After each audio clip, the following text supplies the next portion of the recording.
ಕೇಳಬೇಕಾಗಿದೆ.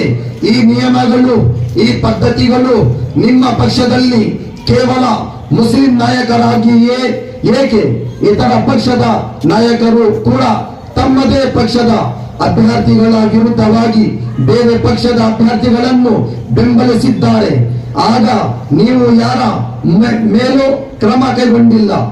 ಹಾಗಾದರೆ ಕೇವಲ ಮುಸ್ಲಿಮರನ್ನು ಗುರಿಯಾಗಿಸುವ ಈ ಯೋಜನೆ ಯಾಕೆ? ಆದ್ದರಿಂದ ನಾನು ಕಾಂಗ್ರೆಸ್ ಪಕ್ಷ ಹೈಕಮಾಂಡ್ಗೆ ಹೇಳಲು ಬಯಸುತ್ತೇನೆ, ರಾಜಕೀಯ ನಮ್ಮ ಕೈಯಲ್ಲಿದೆ. ರಾಜಕೀಯ ನಮ್ಮ ಮನೆ. ನಾನು ಹೇಳ್ತಾ ಇದ್ದೀನಿ, ರಾಜಕೀಯ ನಮ್ಮ ಮನೆ ಗುಲಾಮ್ ಆಗಿದೆ, ನಮ್ಮ ಮನೆ ಲೌಂಡಿ ಆಗಿದೆ.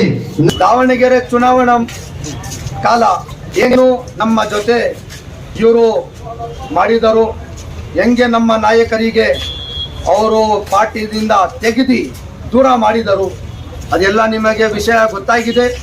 ಅದಕ್ಕೋಸ್ಕರ ನಾವು ಇಲ್ಲಿ ಬಂದಿರೋದು. ಕಾಂಗ್ರೆಸ್ ಕಮಾನ್ಗೆ ನಮ್ಮ ಉದ್ದೇಶ ಸಂದೇಶ ಕೊಡಕ್ಕೆ ನಾವು ಇಲ್ಲಿ ಬಂದಿರೋದು.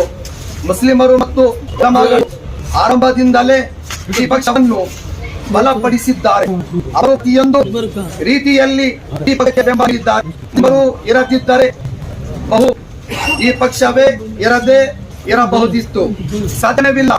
ಮುಸ್ಲಿಮರು ಬೆಂಬಲ ನೀಡಿ ಮತ ಹಾಕದೇ ಇದ್ದರೆ ಈ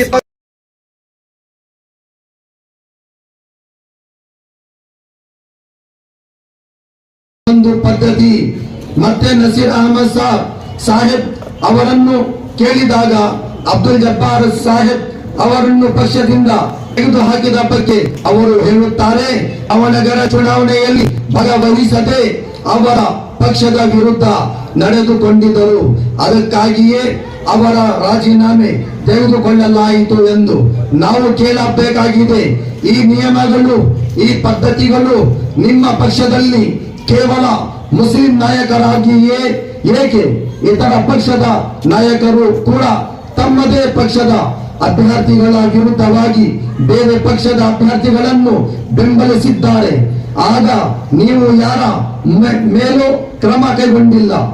ಹಾಗಾದರೆ ಕೇವಲ ಮುಸ್ಲಿಮರನ್ನು ಗುರಿಯಾಗಿಸುವ ಈ ಯೋಜನೆ ಯಾಕೆ? ನಿಮಗೆ ನಿಮ್ಮ ಇತಿಹಾಸ ಗೊತ್ತಿಲ್ಲ, ನಿಮಗೆ ನಮ್ಮ ಇತಿಹಾಸ ಗೊತ್ತಿಲ್ಲ. ನಾವು ವಿಶ್ವದ ಅನೇಕ ಭಾಗಗಳಲ್ಲಿ ನೂರಾರು ವರ್ಷಗಳ ಕಾಲ ಆಡಳಿತ ನಡೆಸಿದ್ದೇವೆ. ಭಾರತದಲ್ಲಿ ಒಂದು ಸ್ಪೇನ್, ಸಮರ್ಕಂದ್, ಇದೇ ತರ ಆಫ್ರಿಕಾ ಈ ಇಲಾಖೆಗಳಲ್ಲಿ ನೂರಾರು ವರ್ಷಗಳ ಕಾಲ ನಾವು ರಾಜಕೀಯ ಮಾಡಿದಿರಿ. ಆದರೆ ನೀವು ಯಾವಾಗಲೂ ನಿಮ್ಮಂತ ದ್ವಂದ್ವ ನೀತಿಯನ್ನು ಅನುಸರಿಸಲಿಲ್ಲ. ನಾವು ಎಲ್ಲ ವರ್ಗದ ಜನರೊಂದಿಗೆ ನಮ್ಮ ಆಡಳಿತದಲ್ಲಿ ನ್ಯಾಯ ಮತ್ತು ಸಮಾನತೆ ಕಾಪಾಡಿದ್ದೇವೆ. ಪ್ರತಿಯೊಬ್ಬರಿಗೂ ಸ್ವಾತಂತ್ರ್ಯ ನೀಡಿದ್ದೇವೆ. ಎಲ್ಲರ ಹಕ್ಕುಗಳನ್ನು ಗೌರವಿಸಿದ್ದೇವೆ. ಆ ಕಾಲದಲ್ಲಿ ಶಾಂತಿ, ಪ್ರೀತಿ, ಪ್ರೇಮ ಮತ್ತು ಸಹೋದರತ್ವ ಇತ್ತು. ಎಲ್ಲ ಸಮಾಜದ ಜನರು ಸುಖವಾಗಿ ಬದುಕುತ್ತಿದ್ದರು. ಆದ್ದರಿಂದ ನಾನು ಕಾಂಗ್ರೆಸ್ ಪಕ್ಷ ಹೈಕಮಾಂಡ್ಗೆ ಹೇಳಲು ಬಯಸುತ್ತೇನೆ, ರಾಜಕೀಯ ನಮ್ಮ ಕೈಯಲ್ಲಿದೆ. ರಾಜಕೀಯ ನಮ್ಮ ಮನೆ. ನಾನು ಹೇಳ್ತಾ ಇದ್ದೀನಿ, ರಾಜಕೀಯ ನಮ್ಮ ಮನೆ ಗುಲಾಮ್ ಆಗಿದೆ, ನಮ್ಮ ಮನೆ ಲೌಂಡಿ ಆಗಿದೆ. ನಾವು ಬಯಸಿದರೆ ಎಲ್ಲ ಮುಸ್ಲಿಂ ಸಮಾಜದ ಜನರು ಸೇರಿ ಹೊಸ ರಾಜಕೀಯವನ್ನು ನಿರ್ಮಿಸಬಹುದು. ಆದರೆ ನಾವು ನಿಮ್ಮ ಮೇಲೆ ನಂಬಿಕೆ ಭರವಸೆ ಇಟ್ಟಿದ್ದೇವೆ. ನಿಮ್ಮ ವಾಗ್ದಾನಗಳ ಮೇಲೆ ನಂಬಿಕೆ ಇಟ್ಟಿದ್ದೇವೆ.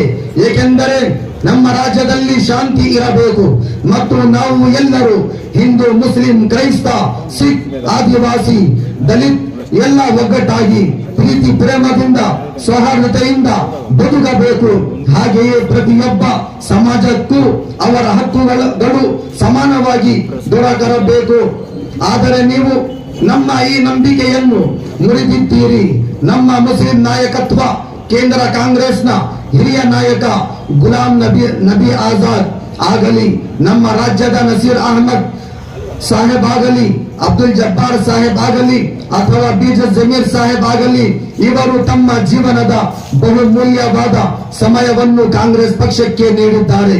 ಇಂದು ಸೆಕ್ಯುಲರ್ ಎಂದು ಹೇಳಿಕೊಳ್ಳಲು ಈ ಪಕ್ಷ ಇಂತಹ ದೊಡ್ಡ ಮುಸ್ಲಿಂ ನಾಯಕರನ್ನು ಪಕ್ಷದಿಂದ ತೆಗೆದು ಹಾಕುವ ಮೂಲಕ ತನ್ನ ಭವಿಷ್ಯವನ್ನೇ ಹಾಳು ಮಾಡಿಕೊಳ್ಳುತ್ತಿದೆ. ನಾವು ಎಲ್ಲ ಮುಸ್ಲಿಂ ಸಮಾಜದವರು ಮತ್ತು ಉಲಮಗಳಿಂದ ನಿಮ್ಮ ಬಳಿ ಒಂದು ಬೇಡಿಕೆ ಇದೆ. ಮೊದಲು ನೀವು ಸಂಪೂರ್ಣ ಮುಸ್ಲಿಂ ಸಮಾಜದ ಬಳಿ ಕ್ಷಮೆ ಕೇಳಬೇಕು. ನಂತರ ತಕ್ಷಣವೇ ನಸೀರ್ ಅಹಮದ್ ಸಾಹೇಬ್, ಅಬ್ದುಲ್ ಜಬ್ಬಾರ್ ಸಾಹೇಬ್ ಮತ್ತು ಇತರರ ಹುದ್ದೆಗಳನ್ನು ಪೂರ್ಣ ಗೌರವದೊಂದಿಗೆ ಮರಳಿ ನೀಡಬೇಕು.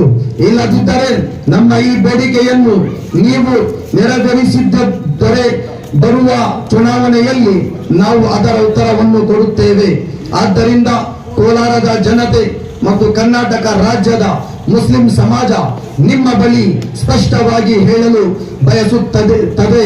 ನೀವು ನಿಮ್ಮ ಪಕ್ಷದ ಉಳಿವು ಬಚಾವ್ ಬಯಸಿದರೆ ಮತ್ತು ಮುಂದಿನ ಚುನಾವಣೆಯಲ್ಲಿ ಉತ್ತಮ ಫಲಿತಾಂಶ ನೋಡಲು ಇಷ್ಟಪಟ್ಟರೆ ನಮ್ಮ ಮುಸ್ಲಿಂ ನಾಯಕತ್ವವನ್ನು ಮರುಸ್ಥಾಪಿಸಿ ಮತ್ತು ನಮ್ಮ ಹಕ್ಕಿನ ಶೇಕಡಾವಾರು ಪ್ರಕಾರ ನಮಗೆ ಇನ್ನಷ್ಟು ಹುದ್ದೆಗಳು ಮತ್ತು ಟಿಕೆಟ್ಗಳನ್ನು ನೀಡಬೇಕು.